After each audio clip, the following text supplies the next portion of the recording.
Presiden Rusia Vladimir Putin menyapa umat Kristiani Ortodoks dan semua rakyat Rusia yang merayakan Minggu Paskah.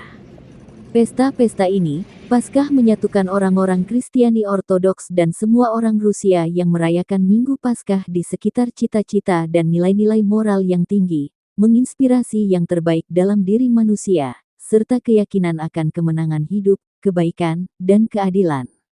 Penting bagi kita untuk memperhatikan upaya kreatif, positif dan bermanfaat oleh Gereja Ortodoks Rusia dan denominasi Kristiani lainnya untuk melestarikan tradisi sejarah, budaya dan spiritual kita yang kaya, serta untuk mempromosikan nilai-nilai keluarga dan mendidik generasi muda.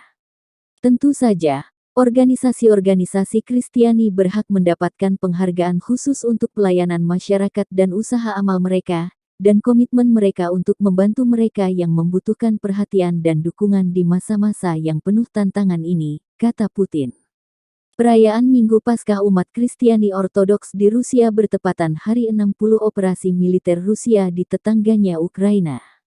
Rusia mendapat kecaman dari Barat atas agresi militernya. Sanksi ekonomi bertubi-tubi datang dari berbagai negara seperti Amerika Serikat dan aliansi NATO.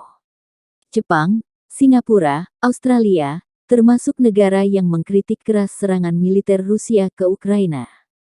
Terima kasih sudah nonton. Jangan lupa like, subscribe, dan share ya.